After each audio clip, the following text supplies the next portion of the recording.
Este es un punto crítico. Está lleno de municiones. Desde que terminó la guerra nadie ha limpiado esta zona. Llevan décadas ahí abajo y a nadie le importa. Encontré un informe que detallaba los movimientos de armas químicas desde los depósitos y áreas de almacenamiento en Estados Unidos en los años 40, 50 y 60, en el que se decía que algunas de esas armas químicas habían sido arrojadas al mar. La gente dice al ver este lago, aquí no hay armas, no las veo, lo único que veo es un lago precioso. ¿Cómo podría haber municiones aquí? La realidad es que están ahí y estamos pagando un alto precio por ello. Un día, cuando sacamos las redes, percibí un olor extraño y fuerte que hizo que me mareara y que los ojos me ardieran. No podía ver bien y me costaba respirar.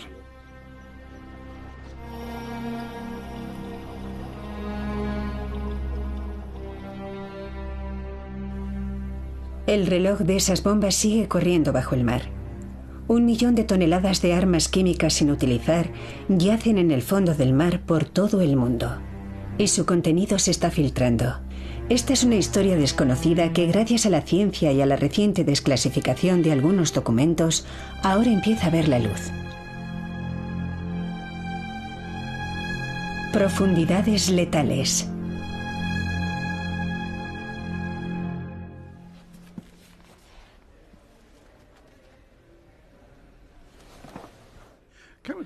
Las armas químicas, en sus diversas formas, tienen una larga tradición detrás, pero principalmente se usaron durante la Primera Guerra Mundial en cantidades muy considerables.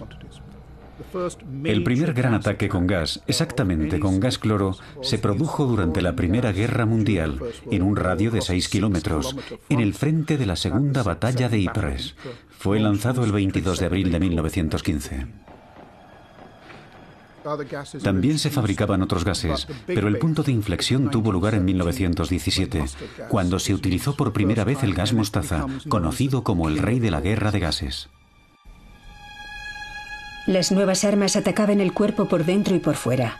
Los ojos eran los primeros que resultaban afectados, con una sensación de quemadura intensa y una dolorosa hinchazón de los párpados, seguida rápidamente por la ceguera, en ocasiones permanente, provocada por la opacidad ocular.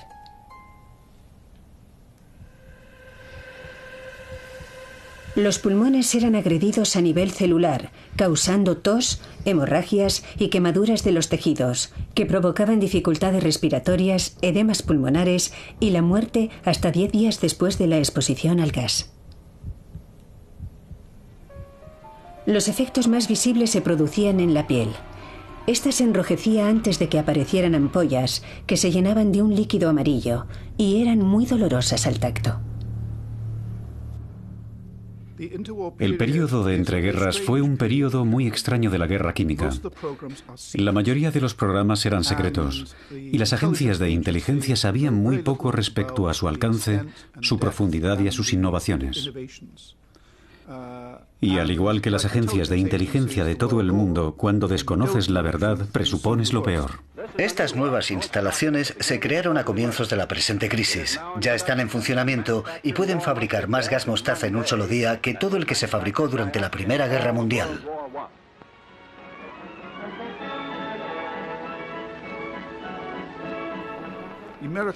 Los americanos fabricaron unos 51 millones de proyectiles químicos, 1 millón de bombas químicas y 100.000 tanques de gas listos para la guerra química.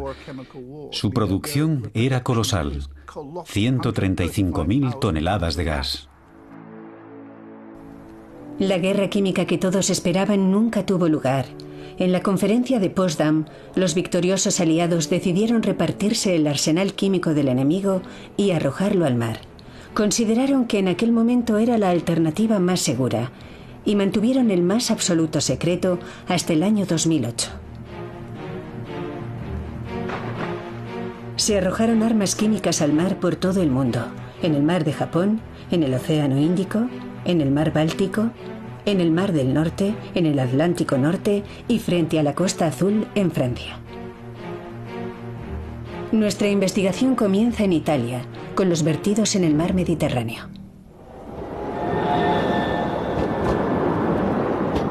Esos vertidos eran desconocidos por el gran público hasta que Gianluca Di Feo, un periodista de Milán, publicó la historia en un bestseller titulado Venenos de Estado. Empecé a interesarme por las armas químicas italianas por casualidad, sobre todo después del 11 de septiembre de 2001, con motivo de las discusiones sobre la invasión y la existencia de armas químicas en Irak.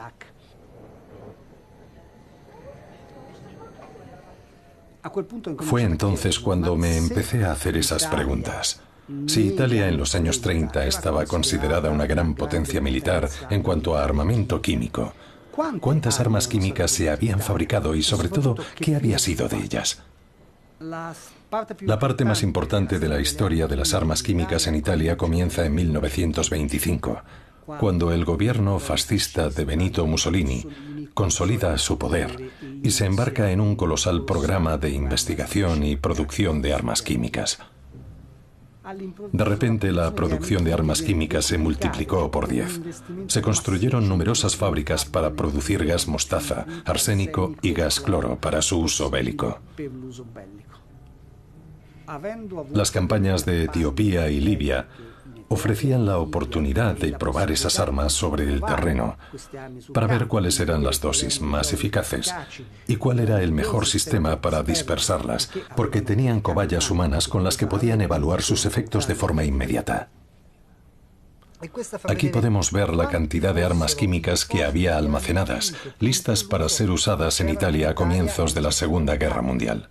Toda Italia, desde Sicilia a Cerdeña, pero con una mayor densidad en el norte, estaba llena de armas químicas. Estas terminaron en manos de los aliados y estas en manos de los alemanes. Los documentos descubiertos por Di Feo revelaban detalles desconocidos hasta entonces sobre cómo las armas químicas de ambos bandos acabaron en el mar. En lo que respecta a las armas italianas, los alemanes, como desvela este documento original procedente de los archivos de la Luftwaffe, ya en 1944 comenzaron a arrojar enormes cantidades de armas químicas frente a las costas de Urbino y de Pesaro en el mar Adriático. Solo en ese depósito se almacenaban un total de 8.930 toneladas, de las cuales una cantidad considerable fue arrojada al mar tras recibir la autorización de Hitler.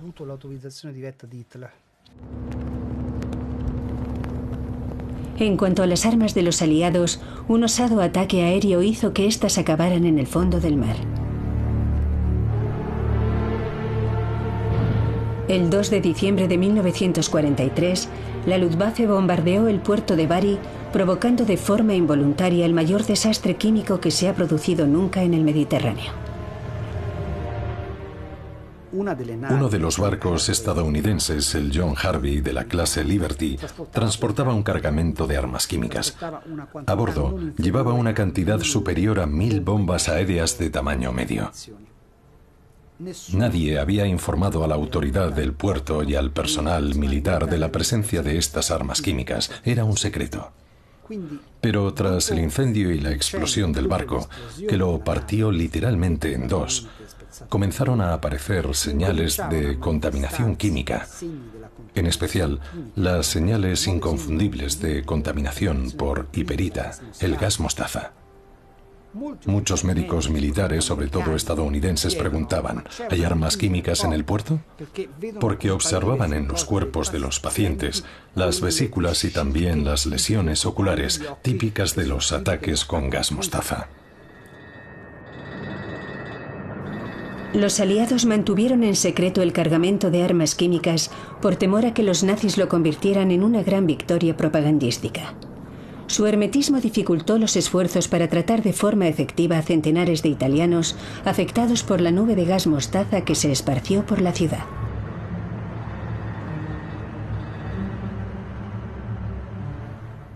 El bombardeo del 2 de diciembre de 1943 provocó el peor desastre químico que ha existido en Europa. Lo que sucedió aquí y el hecho de que todo se mantuviera en secreto, ocultándoselo a la población, creó una reacción en cadena de consecuencias que continuaron afectando a la población y al ecosistema durante años y años. Y aquí, en el puerto, aún quedan muchas bombas de todo tipo. La limpieza del puerto comenzó en los años 50 y aún se siguen encontrando bombas con cargamento químico en el fondo del mar. Cuando acabaron los trabajos de limpieza, las armas químicas recuperadas en Bari fueron arrojadas al mar Adriático, cerca de las costas de las ciudades de Barletta, Trani y Molfetta.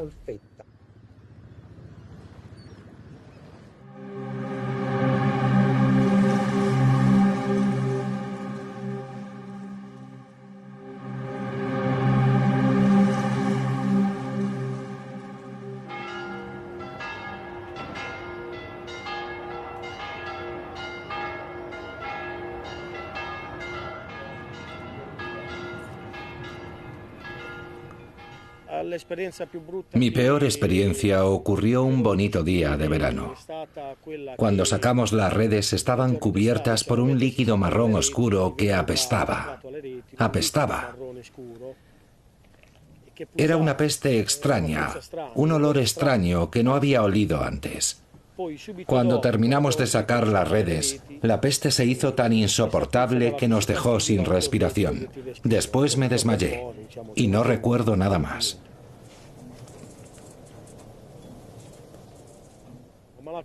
Pero lo más extraño fue que aquel mismo día un colega mío también cayó enfermo por la tarde. Y 2 o 3 días después otro colega. Y lo mismo sucedía casi a diario. Se puede decir que desde agosto a noviembre de 2008 caíamos enfermos todos los días que salíamos a pescar. Pero una cosa es segura, todo empezó justo después de la Segunda Guerra Mundial. Los accidentes se repetían con los pescadores que entraban en contacto con las sustancias y las bombas que encontraban en sus redes. Se certificaron 250 casos, pero hubo muchos más que nunca se denunciaron. También hubo accidentes mortales. No recuerdo si fue en 1952 o en 1953 cuando murió toda la tripulación de un arrastrero tras volver a tierra. Lamentablemente es un problema que todo el mundo conoce, pero del que todo el mundo teme hablar. Porque si se prohíbe la pesca, Molfetta vive de la pesca. ¿A dónde irían los pescadores? ¿De qué vivirían? En Molfetta hay cientos de familias que viven de la pesca y nadie quiere hablar de estas cosas porque les da miedo. Años más tarde, el Ministerio de Medio Ambiente italiano impulsó varios programas de investigación para identificar los riesgos. El más importante, llamado Red Code, comenzó en 1997.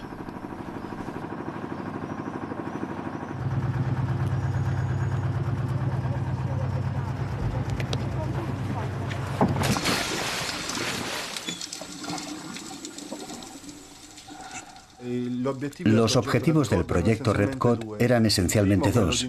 El primero, identificar las áreas principales de vertido de armas químicas mediante la investigación bibliográfica en los archivos militares y civiles y entrevistando a los pescadores que habían tenido alguna experiencia en ese ámbito. El segundo objetivo era evaluar, en las zonas de mayor densidad de vertidos, qué impacto tenían sobre la fauna de la zona.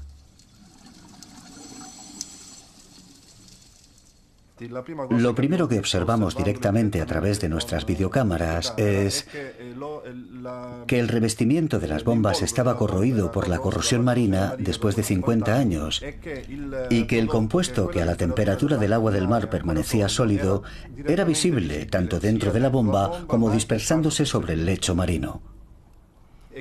Es evidente que después de 50 años, ese compuesto químico no solo conserva su toxicidad, sino que también a causa de la corrosión se esparce por el lecho marino y al ser más pesado que el agua se acumula en el fondo, por lo que los peces están en contacto permanente con ese agente químico. Las principales especies que analizamos fueron el congrio común, en latín conger conger, y la gallineta, cuyo nombre científico es Helicolenus dactylopterus. Esas 2 especies viven en contacto con el lecho marino y su hábitat favorito es el sustrato rocoso, por lo que a menudo esos peces eligen las bombas corroídas como lugar para vivir.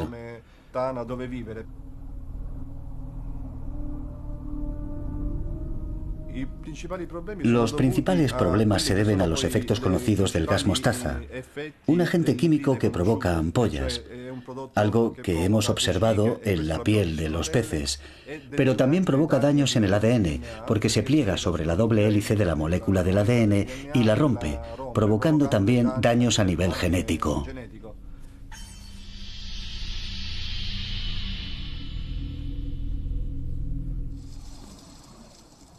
Al principio, el problema consistía en localizar los lugares en los que se habían arrojado las armas químicas. Pero durante décadas, los pescadores han sacado las bombas de esos lugares y las han arrojado en otros puntos del fondo marino. Y debido a eso, con el tiempo, el área contaminada se ha ampliado.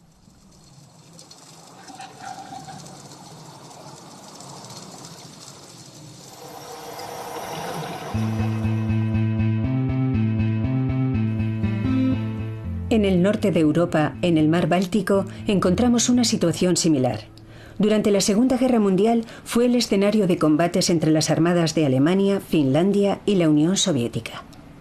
Hoy, el Báltico está considerado, sin lugar a dudas, el mar más contaminado del mundo. Ahí hay algo. Justo ahí, parecen bombas aéreas. Solo tienes que alejarte a 2, 3 o 4 kilómetros de la costa y bucear a 20 metros de profundidad, y el lecho marino está cubierto de municiones. Soy biólogo marino y consultor medioambiental, y llevo 10 años trabajando en el ámbito de las armas arrojadas al mar. Soy un experto en las armas químicas arrojadas en aguas alemanas.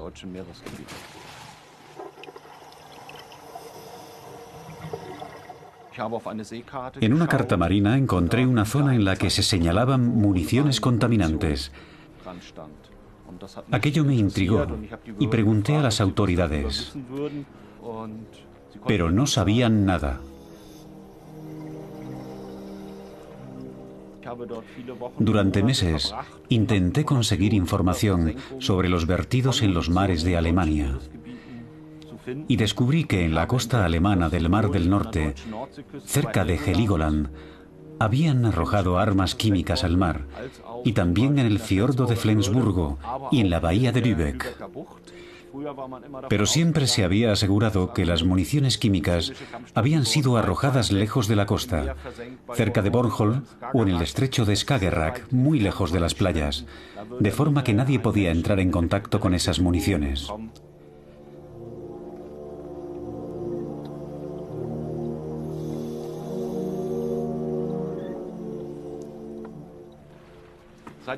Ya sabíamos que al menos 1,5 millones de toneladas de munición convencional yacía en el lecho de los mares alemanes, a las cuales debemos sumar las armas químicas.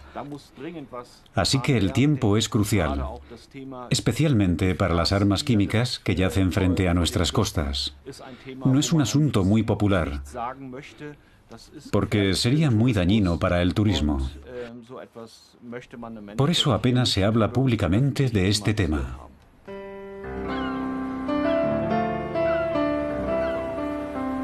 Las políticas de la Guerra Fría fueron un obstáculo fundamental para el estudio científico de los efectos de las armas químicas en el Báltico. Con la caída de la Unión Soviética, los estados bálticos pudieron realizar ese trabajo con total libertad. La Academia de las Ciencias de Polonia impulsó el proyecto KEMSI.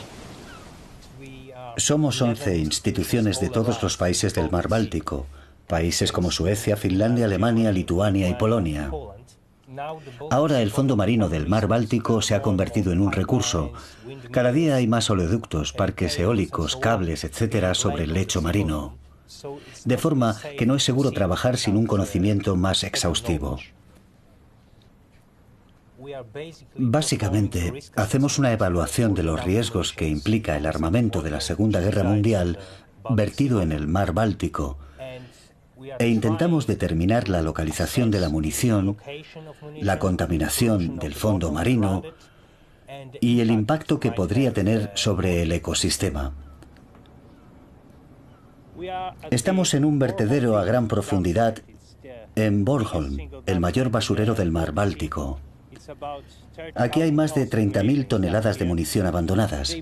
Creyeron que arrojándolas en la fosa de Bornholm, que está cubierta de sedimentos arenosos, no se moverían a otras zonas del Báltico, porque creían que se trataba de una zona estable, sin corrientes profundas ni movimientos del agua, y que permanecerían en el lugar donde fueron arrojadas. Ahora sabemos que el agua salada que llega del Mar del Norte atraviesa esta zona y llega a otras áreas del Báltico. De forma que si los sedimentos están contaminados, esa contaminación se podría extender por otras áreas del Báltico.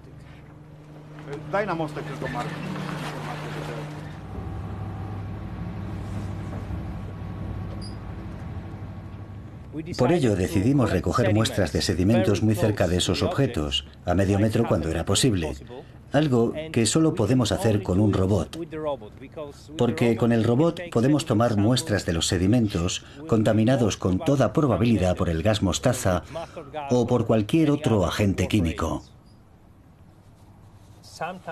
A veces descubrimos que los revestimientos de esos artefactos están completamente corroídos y que hay grumos del agente químico en el fondo del mar. Se está filtrando en el entorno y desconocemos a qué velocidad lo hace, porque hay objetos que están intactos y otros están completamente corroídos. Y parece que el mar los degrada en formas más estables. Pero algunas de esas formas más estables siguen siendo tan tóxicas como los agentes químicos originales. El gas mostaza se descompone en tiodiglicol, que puede ser hidrolizado completamente en el agua del mar, convirtiéndose en sulfuro, carbono e hidrógeno, que son sustancias inocuas. Mientras que, por otro lado, los compuestos derivados del arsénico se descomponen finalmente en arsénico inorgánico, y por supuesto el arsénico es un veneno.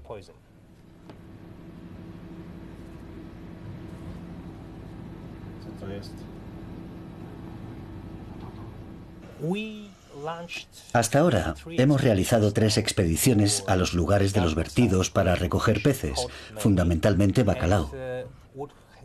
Y lo que hemos observado es una mayor frecuencia de enfermedades en los peces y también cierto impacto en la toxicidad general, porque esos compuestos son altamente mutagénicos.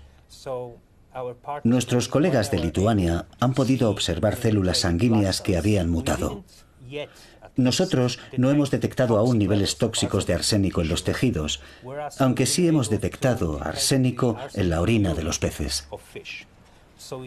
De forma que parece que sí está afectando a la salud de los peces, pero no hasta el punto de representar un peligro para el consumo humano. Hay muchas sustancias contaminantes en su entorno que pueden causar efectos similares. Por ejemplo, contaminantes orgánicos, metales pesados, etc. Todo indica que las armas químicas no son el único factor, pero sí un factor que potencia los daños medioambientales.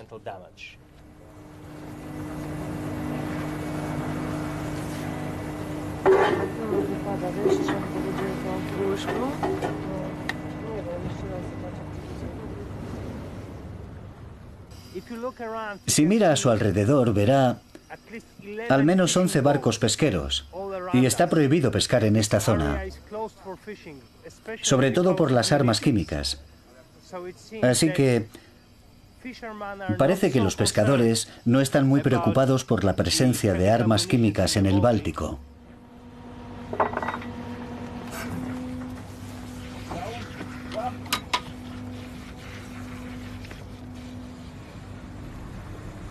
Los pescadores del mar Báltico se enfrentan a una amenaza constante: que las peligrosas bombas o las sustancias que escapan de ellas caigan en sus redes. Bornholm es una isla danesa situada en medio del mar Báltico, muy cerca de uno de los mayores vertederos marinos. Yo pertenezco a la 5ª generación de pescadores de Bornholm.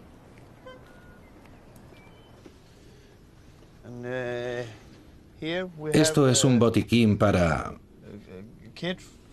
Si sacamos una bomba química y hay escapes líquidos, tenemos este botiquín para limpiar. Aquí tengo para diferentes tipos. Este es para limpiar el gas. Sale como un líquido. Tenemos 3 de estos. Y también tenemos polvo antigas, como este. Y tenemos este manual para saber cómo enfrentarnos al problema. Aquí podemos ver las zonas donde se arrojaron las armas. La amarilla es la zona de precaución. Y la roja es donde tenemos que ser extremadamente cuidadosos. Bornholm está aquí. Esto es el Báltico, Gotland en Suecia y también esta zona. Y una zona roja de máxima precaución.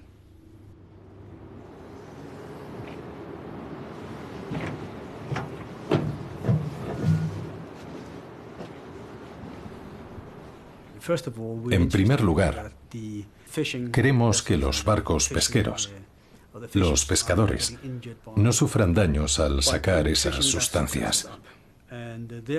Por eso aquí, en la zona de Dinamarca, tenemos un sistema de compensación económica. De hecho, a los pescadores les pagamos la misma cantidad que se les pagaría en el mercado por la venta del pescado. Esto es gas mostaza en medio del pescado. Es algo que se repite año tras año. El gas mostaza pasa de estado líquido a sólido. En Dinamarca, pero también en otros lugares del mundo, se han producido recientemente algunos casos en los que los hombres que trabajan con las sustancias químicas en los barcos pesqueros se contaminan y enferman. Aún seguimos encontrando objetos que contienen tanto los agentes químicos como el explosivo.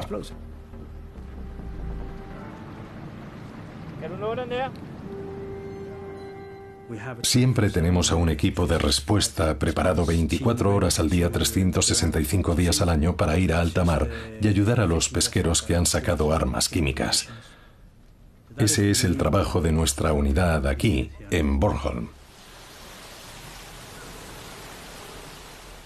La última alerta química que tuvimos fue en marzo de este año, es decir, hace un par de meses. Ha sido la única este año. Comparado con los años 90, en los que teníamos entre 50 y 100 alertas al año, los casos han descendido.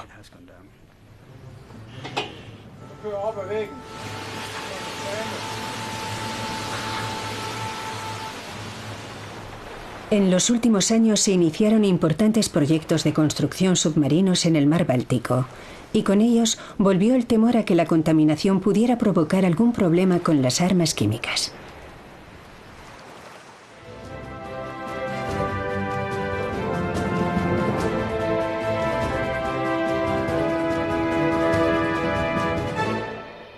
El proyecto Nord Stream representa un nuevo hito.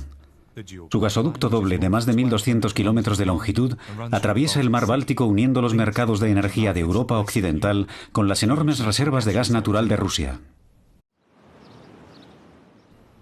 Nos encontramos en la costa alemana. Aquí es donde el gasoducto sale del mar Báltico y aquí es por donde entra el gas a la red europea de gas. El tema de las armas químicas nos obligó a realizar investigaciones detalladas y exhaustivas. Una vez definido el recorrido del gasoducto, tuvimos que realizar una investigación detallada sobre las armas químicas. Realizamos estudios con un sonar de barrido lateral de alta resolución, estudios con magnetómetros y estudios batimétricos.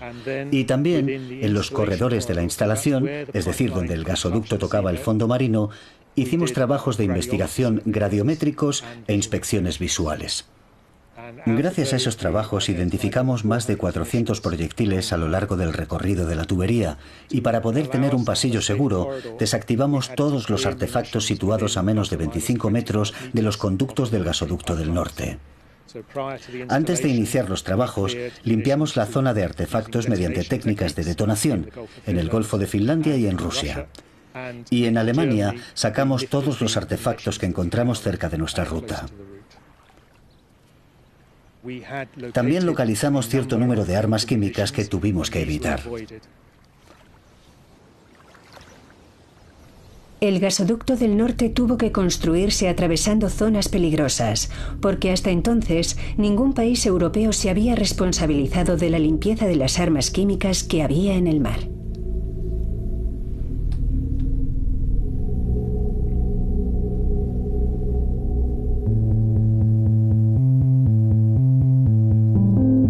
Los americanos, que libraron 2 guerras mundiales lejos de sus costas, han descubierto una peligrosa sorpresa muy cerca de su propia casa. Fuentes oficiales de Estados Unidos han reconocido que miles de toneladas de municiones propias sin utilizar fueron arrojadas por el ejército muy cerca de sus costas. Yo estaba trabajando en una investigación sobre los vertidos de munición militar de las bases locales cuando encontré fotografías de los años 40, 50 y 60 de barriles y más barriles de gas mostaza, lewisita y fosgeno, cargados en gabarras y arrastrados hasta alta mar. Hay fotografías de cómo arrojaban los barriles de gas mostaza por la borda. Los archivos militares eran muy escasos y estaban incompletos, pero hasta cierto punto eran concluyentes en lo relativo a que existía cierto número de vertederos, docenas de ellos, en 11 estados diferentes de Estados Unidos, y presumiblemente también frente a las costas de otros países. Aquello fue una auténtica revelación. Existen 3 vertederos de armas químicas identificados por el ejército de Estados Unidos frente a las costas de Virginia. Uno de ellos está justo delante de la playa donde toda esa gente juega al voleibol y toma el sol. Está en aguas muy profundas, presumiblemente a unos 3.500 metros cerca de la plataforma continental. Allí es donde, según los archivos, se creó un vertedero en los años 40. Pero nadie sabe con exactitud a qué distancia está realmente. Yo diría que la reacción fue de conmoción. Fue una conmoción para los ciudadanos y también para el Congreso de Estados Unidos. No tenían ni idea de lo que había estado pasando o de que existiera un peligro potencial frente a sus costas. Fue una auténtica conmoción porque no existía ningún control sobre esos depósitos, ni ninguna investigación que intentase confirmar su ubicación o la de otros depósitos de los que el ejército había admitido conocer su existencia, aunque no tuvieran ni idea de su localización exacta. Tras las investigaciones de Bull, el Congreso pidió al ejército más esfuerzos para localizar los lugares de los vertidos. Ese trabajo prosigue hoy en las mismas instalaciones en las que Estados Unidos fabricó su enorme arsenal de armas químicas. Mi trabajo aquí consiste fundamentalmente en investigar cuándo, por qué y dónde empezamos a verter armas químicas. En estos archivadores está casi toda la información que hemos encontrado en los últimos 5 años sobre los vertidos de armas químicas y otras armas convencionales en aguas estadounidenses. Es como un rompecabezas porque en muchos casos, por ejemplo, encuentras un informe en el que se dice que en Edgewood había proyectiles de fósforo blanco y proyectiles de gas mostaza de 4,2 pulgadas. Necesitamos eliminarlos, son inseguros, inservibles y es imposible reacondicionarlos. De forma que tienes ese documento, bien, pero de repente encuentras otro documento de la base naval de Norfolk y dices, espera un momento, ya sé lo que hicieron con ellos. Si conocemos el barco, podemos encontrar el cuaderno de bitácora. Y con suerte, su capitán anotó la latitud y la longitud y cuánto tiempo tardó en regresar a la costa. Cada vez que descubres algo que encaja, es como... Solo puedo compararlo con un puzzle de 10.000 piezas. ¿Cuánto tiempo tardarías en terminarlo? No lo sé, ni quiero averiguarlo. William Brankovich fue el primero que hizo un mapa de los vertidos de armas químicas, tanto domésticos como en el extranjero, para el Departamento de Defensa en 1980. Parte del problema al final de la guerra fue que capturamos un gran número de armas químicas al igual que los rusos y actualmente todos compartimos parte de esa herencia. Algunas de esas armas fueron devueltas a Estados Unidos para su aprovechamiento, para ser estudiadas, evaluadas y probadas. pero se consideró que el resto era excesivo para las necesidades de cualquiera. Así que en aquella época muchas de esas armas químicas fueron arrojadas en alta mar. Y eso siguió prácticamente igual hasta bien entrados los años 60. En los 60, la gente empezó a preocuparse. ¿Realmente es esa la forma de deshacerse de las armas químicas? Hubo una serie de vertidos de armas químicas planificados a finales de los años 60, en una operación llamada Operación Chase. La última se desarrolló bajo una enorme controversia. En aquella época todo el mundo comenzó a darse cuenta de que existían problemas potenciales. Así que el ejército solicitó en 1969 a la Academia Nacional de las Ciencias que estudiara el problema y que investigara cuál era la mejor forma de eliminar esas armas. El informe básicamente decía: debido al hecho de que desconocemos por completo cómo evoluciona este material en el fondo marino, recomendamos que cesen sus vertidos de armas químicas. Y a partir de aquel momento terminaron los vertidos de armas químicas en el océano. Creo que fue en 1972 cuando el Congreso promulgó una ley declarándolo ilegal. El Pentágono inició un programa piloto para estudiar los efectos medioambientales en las costas de Hawái, donde durante décadas se habían arrojado toneladas de armas químicas y convencionales.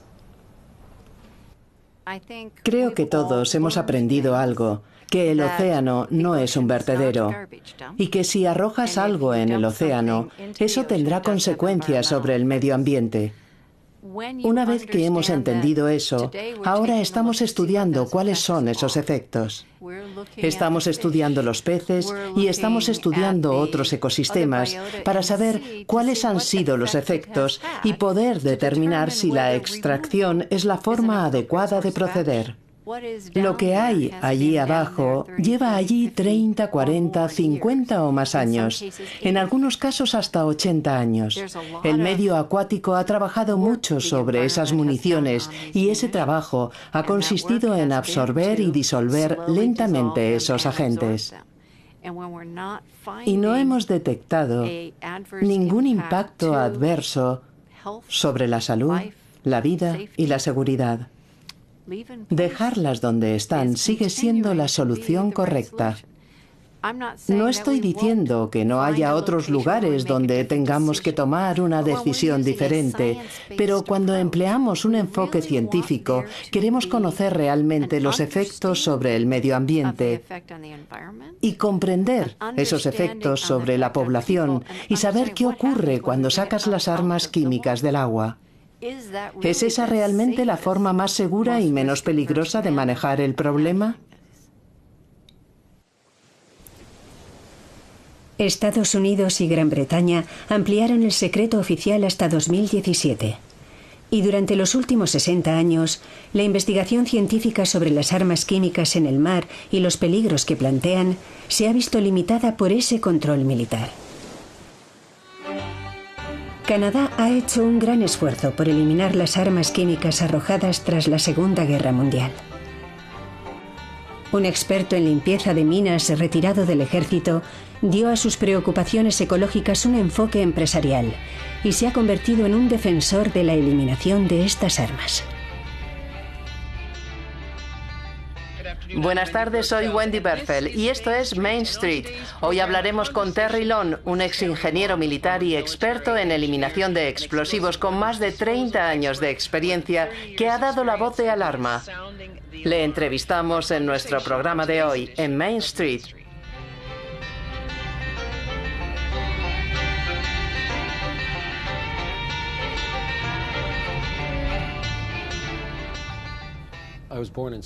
Yo nací en Sydney, Nueva Escocia, y crecí aquí. Cabo Bretón es una isla, y en su interior hay un gran lago, el lago Bedora. Es una isla preciosa, virgen en algunas zonas. Cuando ves el lago no puedes imaginar que haya 5 depósitos de municiones, uno de ellos de armas químicas, arrojadas aquí después de la Segunda Guerra Mundial. Johnstown fue usada como fábrica de armas químicas, todo era secreto, los vecinos no sabían que esas armas se fabricaban aquí. Y lo mismo sucedió después de la guerra, cuando desmantelaron la fábrica, se limitaron a derribar los edificios y a dejarlos allí. Nadie sabía que era una fábrica de armas químicas, por lo que nadie sospechó nada nunca. Cuando empecé a investigar, sentía que tenía que hacer algo para proteger nuestro lago, y cuando investigué fuera de Nueva Escocia, volví a sentirme conmocionado. Hay muchos depósitos de municiones a lo largo de la costa este y la costa oeste de Canadá, y en todo el mundo, desde el mar Báltico al mar de Japón.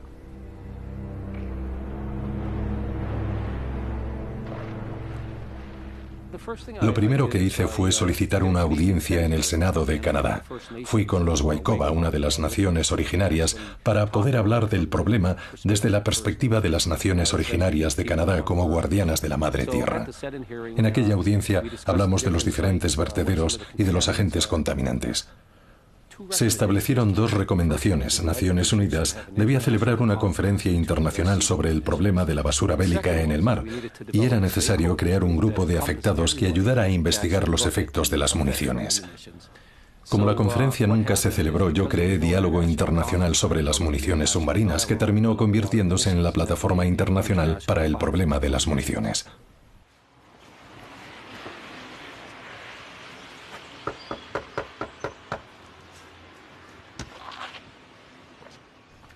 Hola Albert, ¿qué tal? ¿Qué? ¿Cómo estás?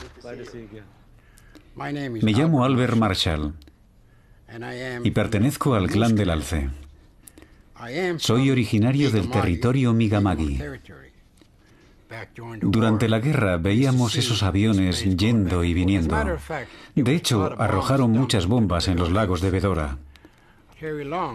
Terry Long me informó sobre las sustancias que llevaban esas bombas, porque en muchas de nuestras observaciones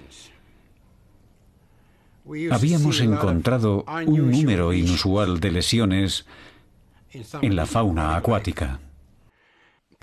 Personalmente, yo he tenido 6, 7 miembros de mi familia que han muerto a causa de diferentes tipos de cáncer.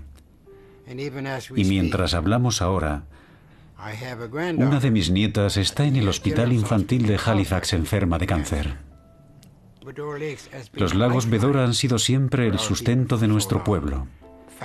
Durante 7 generaciones hemos vivido aquí y queremos asegurarnos de que nuestras futuras generaciones tengan los mismos privilegios que nosotros tenemos hoy. Las autoridades canadienses nunca han reconocido que se arrojaron armas químicas en los lagos Bedora, pero tampoco lo han negado, y para Terry Long ese silencio lo dice todo.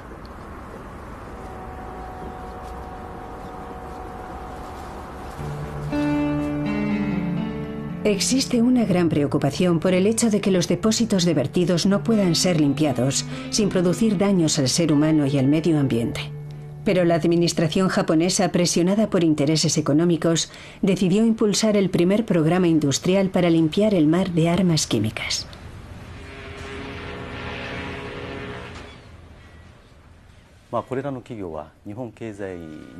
En este puerto hay muchas fábricas que tienen un papel muy importante en la industria y en la economía de nuestro país.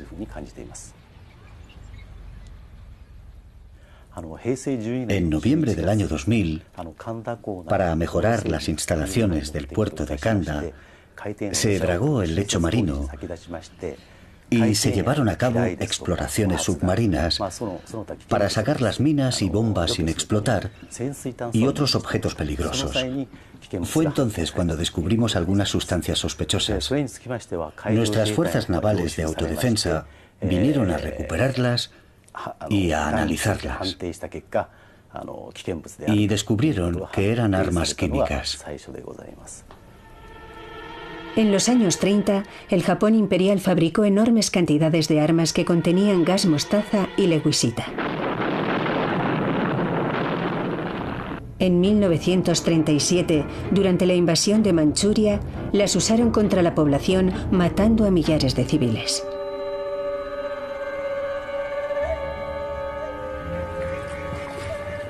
Los gases venenosos se fabricaban aquí, en la isla de Okunoshima. El secreto era tal que durante la Segunda Guerra Mundial, la isla desapareció de los mapas japoneses. Hoy la isla es conocida como la Isla de los Conejos. En la primavera de 1946, en mayo o junio, llegó el ejército de Estados Unidos y metieron en barriles los agentes químicos que habían encontrado en los depósitos. Cargaron esos barriles en 2 barcos y los hundieron en el mar. Nosotros los encontramos en varios lugares, algunos incluso cerca de Tokio, Narashino, Chiba y en la bahía de Kure, pero eran más numerosos cerca de Kanda, donde antiguamente estaban ubicadas las bases militares.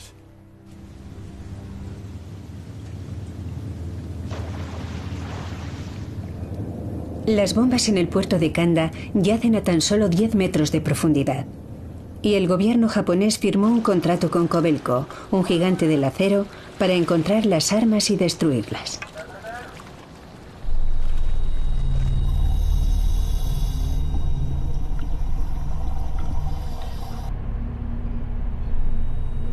Durante muchos años fueron procesadas en Kanda. Procesamos unas 3.000.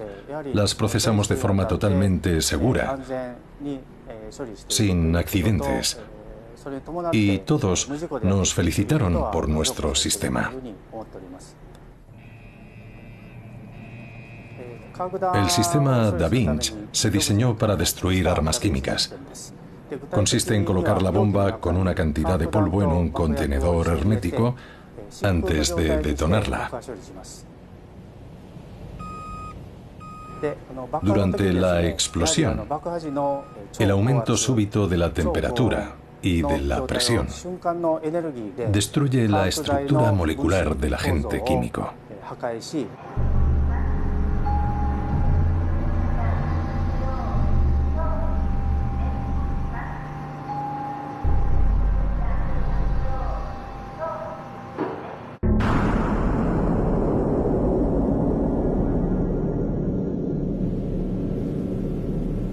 La tecnología de Kobelco ha despertado el interés de otros países como Estados Unidos, Bélgica y Francia.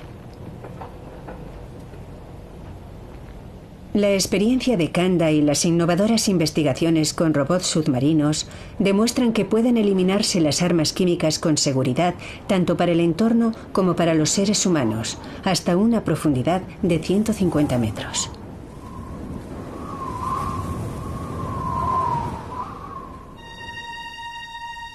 Un millón de toneladas de armas químicas yacen en las profundidades de los océanos. Algunas ya llevan allí más de 70 años. Obviamente, muchos países no quieren responsabilizarse de la retirada y eliminación de sus propias armas, y muchas otras municiones no pertenecen a ningún país. Por ejemplo, ¿quién pagará por las armas químicas fabricadas por Alemania durante la Segunda Guerra Mundial que los aliados arrojaron al mar? La Organización para la Prohibición de las Armas Químicas, que en el año 2013 ganó el Premio Nobel de la Paz, ha exigido el final de los vertidos de armas químicas en todo el mundo. Desde 1992, 190 países han firmado la convención que prohíbe las armas químicas.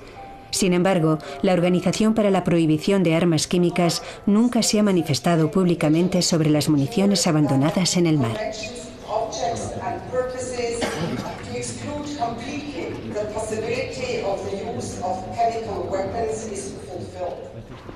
Jacek. Terry. Me alegro de volver a verte. Igualmente. ¿Cómo te va? Bien, bien. La pasada primavera, Terry Long, con el apoyo de los gobiernos de los estados del Báltico, presentó el problema en La Haya para pedir a la organización que apoye las iniciativas para su eliminación. Buenas tardes. Quiero darles la bienvenida a todos a este acto paralelo en la Sala de los Leprosos. Me llamo Terrence Patrick Long y soy el presidente de Diálogo Internacional sobre las Municiones Submarinas. Necesitamos desesperadamente liderazgo, financiación y un gran esfuerzo internacional para tratar el problema de las armas químicas arrojadas al mar. Creemos que ha llegado el momento de actuar, porque las armas están emergiendo y es necesario actuar.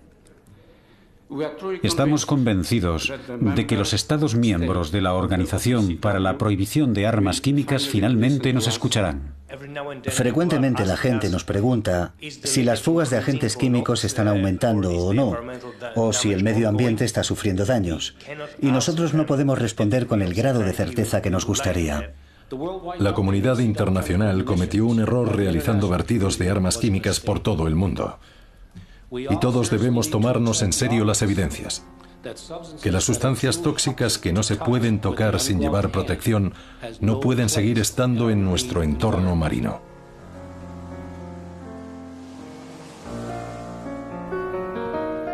Es urgente que los científicos tengan total libertad para proseguir con sus investigaciones. Los secretos militares impuestos por los aliados desde la conferencia de Potsdam en 1945 deben ser levantados. Eso es algo esencial para evaluar correctamente los riesgos que esas armas representan para la humanidad, el medio ambiente y la cadena trófica.